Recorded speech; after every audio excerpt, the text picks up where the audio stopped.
Okay, to begin, something of a mea culpa. Really sorry for the gap in videos, it's just that I travelled all the way to the US of America for the first time. Bloody hell. It's crazy how little discovery there was for me over there.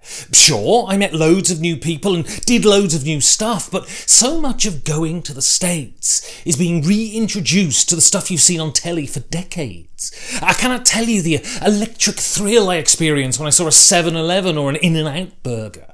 For so many of us entertainment junkies, going to America weirdly feels like going home. There'll be a longer video up in a couple of weeks. I would just like to say though, thanks to everyone at RageCon who made me feel right at home, everyone, that is, except for Channel 2 News Reno, who interviewed me for the news and then cut me out in favour of a girl dressed as a mushroom. What's the problem, Channel 2, eh? Did I spit too much truth for you? Upset your sensibilities with my rapier insight? It definitely couldn't have been that I'm an awfully dull person.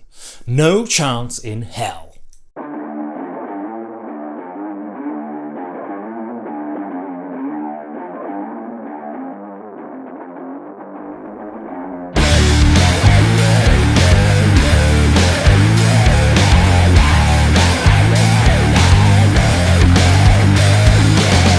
This game is one of the greatest trick takers ever made. It takes one of the core strategies of trick taking, playing suits to force people to play strong cards of their own, and parlays this into a proper board game. Why is it witches delivering potions? Don't know. Does it matter one iota? Absolutely not. The central decision of whether to play brave or cowardly is such a juicy one. It encourages you to monitor your opponents and to try and divine what they might possibly play and when. It makes players narrow their eyes at one another and brilliantly keeps everyone engaged at all times. This is a game with real decisions that results in whoops and hollers of hilarity and recrimination. If you like trick-taking games, play this one. It's one of the best there is.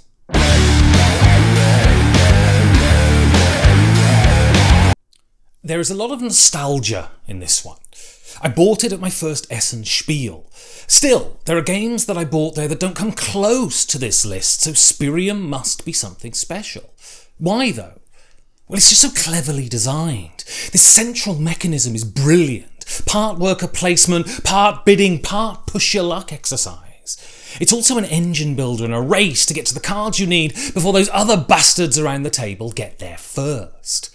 Also, it gives you a thoroughly satisfying experience in 90 minutes, and that's at a table with only one player knowing the rules. This is classic, restrained Euro design, and I love it. Istari Games was such a wonderful company that could be relied upon to publish incredibly good games.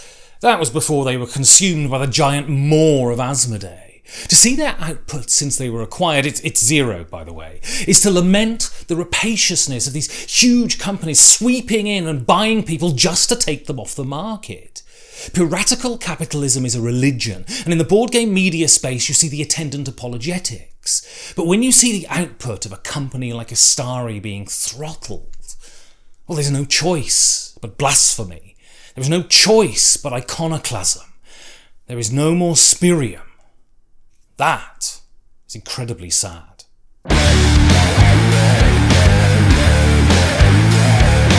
Euro games are just fancy spreadsheets.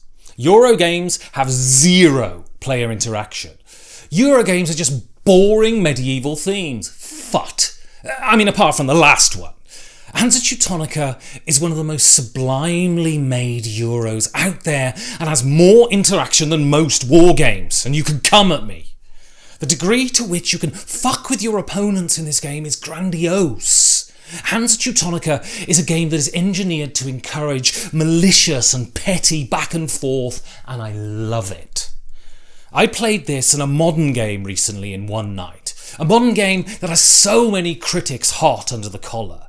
The modern game was all head, a load of very flashy concepts with very flashy names. It even came with a little notebook that you could write what hadn't happened in the previous 2 hours into.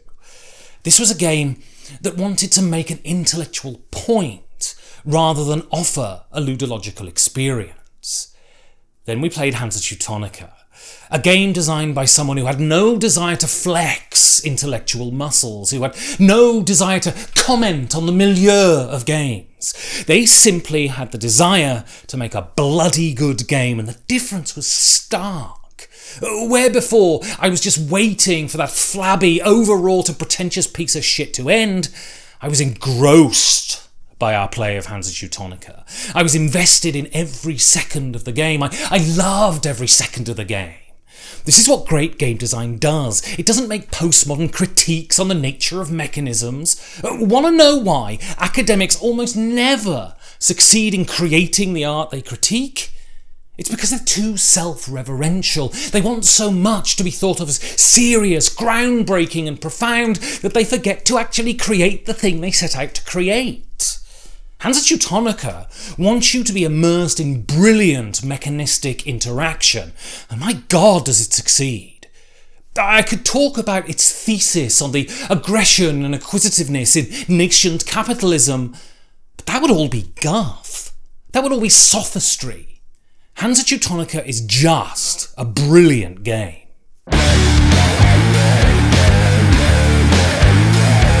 Bloody Rainer Knizia, eh? His magic just bemuses me. How he can take a simple idea, in this case surrounding pieces, to take them and transform it into one of the best gaming experiences you've ever had. It blows my tiny mind. This is a man that has designed over 600 games, so I'm sure there's a dud or two, but Samurai is not one.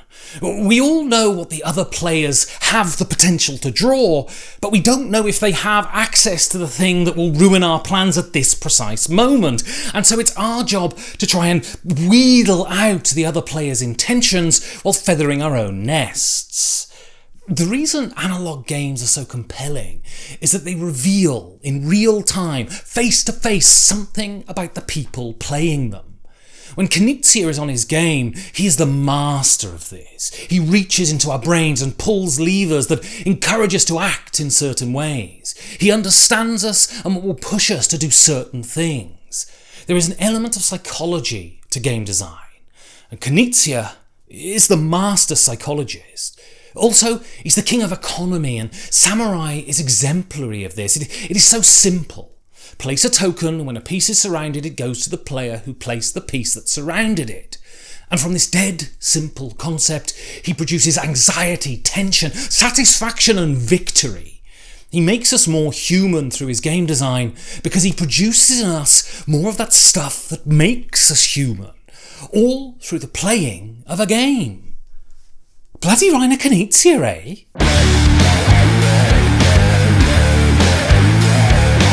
Blitzkrieg is the distillation of Dogs of War. It takes the tug-of-war mechanisms and pares them back into pure brilliance. Paolo Mori is the king of these kinds of games, simple ideas that slosh fun all over the table.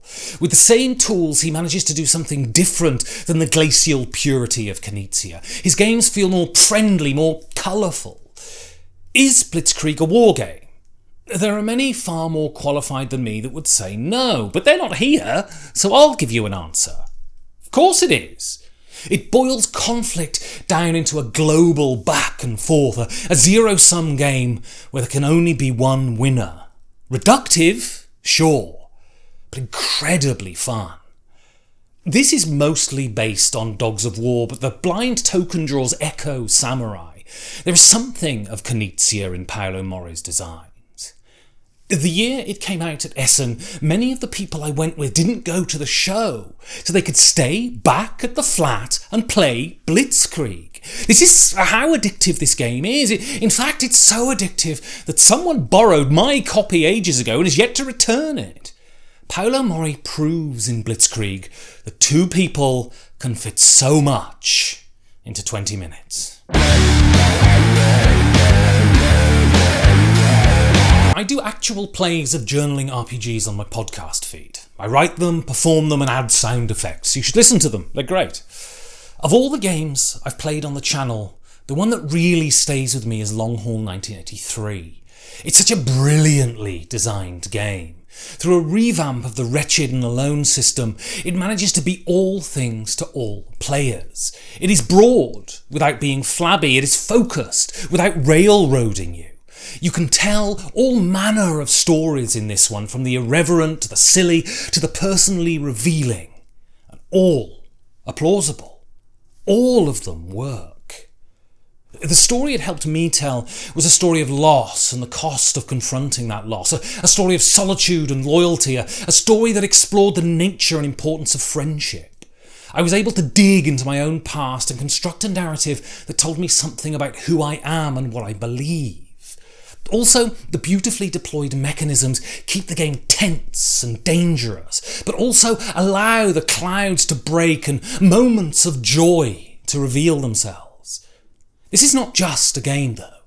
It's an exhortation to write, an exploration of the joy of creativity.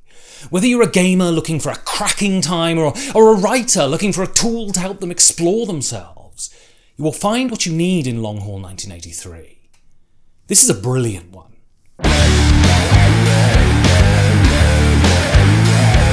I know nothing about the new implementation of this, but I do know that this is another simply brilliant Paolo Mori game that was fumbled by Simon. Another gloriously simple game that pitches players against each other to try and conquer the land of Ethnos that looks suspiciously like Slovakia. The game deploys area control and set collection brilliantly.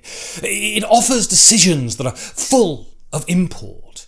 One of the greatest things about Ethnos is that it is filed down turns so they are sharp and snappy, and even with a full player count, the play zips around the table. It's so rare that the full player count on the box offers anything other than a turgid experience where you have to wait ages for your turn. Not so with Ethnos. There is loads of snappy back and forth too, and the real possibility with the card discarding mechanic of handing your opponent the card they need to stomp all over you. A great game is one in which you anticipate every one of your turns and dread everyone else's. Ethnos delivers this in shovelfuls, and I imagine I'll try the new version, but it seems inconceivable to me that it can be a patch on this one. Another Paolo Mori game. Indeed, and the best of the lot. This was one of the first games I played when I got into gaming, and one of the first I grokked. God, this game is brilliant.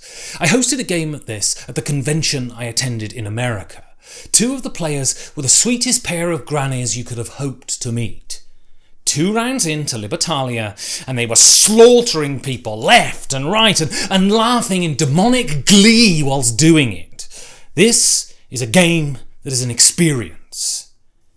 Every time you play it. Firstly, we all have the same cards. This means we know what the other players have, but have no idea when they'll play them.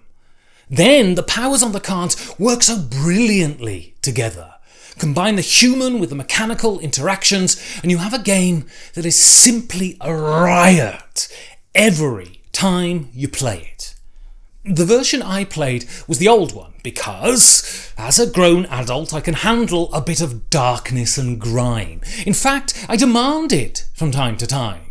Games like Libertalia can go some way to convincing those outside the hobby that gaming can be a legitimate adult pastime.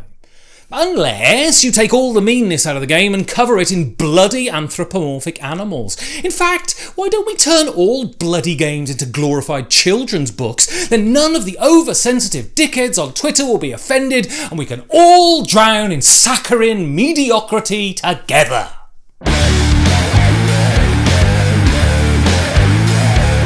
This is Stefan Feld's masterpiece. A truly brilliant piece of engineering. Stefan Feld revels in taking the typical components of games and transforming them into magic. In this case, the humble die.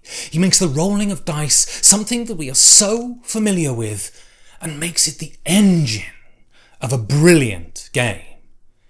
Every time I play this one, I am blown away by how clean it is, how disciplined the design is. It is in this discipline that Stefan Feld thumbs his nose at the egregious excess of modern game design. There is no bloat here, just a perfect deployment of mechanisms. You come out of a game of Castles of Burgundy realising that you have spent a short time with the best this hobby has to offer. Also play the Aaliyah one, the one that is a refutation of the dildo-infested decadence that gaming has become. Cardboard chits are great, wooden dice are great, weirdly incompetent art is eternally charming. You don't need Bakelite and pointless minis, you don't need toys to enjoy this piece of brilliance. Don't be a bloody child. I was told the other day that apparently Uwe Rosenberg hates this game. If this is true, this is ample proof that you should never take the word of the creator on their own work. I mean, Evelyn Waugh thought Helena was his best novel, for Christ's sake. This is a brilliant game that offers the players a lesson in the rudiments of playing games. There is strategy here in the construction of your quilt. There are tactics in the choosing of pieces, getting them before the dickhead over there does. There is forward planning in deciding how much time to take to ensure you get a load of turns in a row. Also, the game is unforgiving in the best way. You need to work hard to end up with positive points. I love that about the bait and switch of Patchwork. It looks like a gentle tramp through a ludological meadow, but in reality, you're clambering up the jagged cliffs of Uwe Rosenberg's sense of worthiness. All of this for 20 quid and in 20 minutes. What a work of genius! Well, we're getting very near the end now. Believe me, the games to come are bloody fantastic. Thanks for watching, and give me a sub if you want. Also a thumb, as it's these numbers that give me a sense of how much I've failed in life. Also, you can buy amazing 5G4D merch at sirmeeple.com, and if you want to be like these wonderful people, you can back the show on Patreon. Truly, without your contributions, these videos wouldn't be made. So, now I'm off to practice all the new American I've learnt. I'll take 40 ounces of guns, please!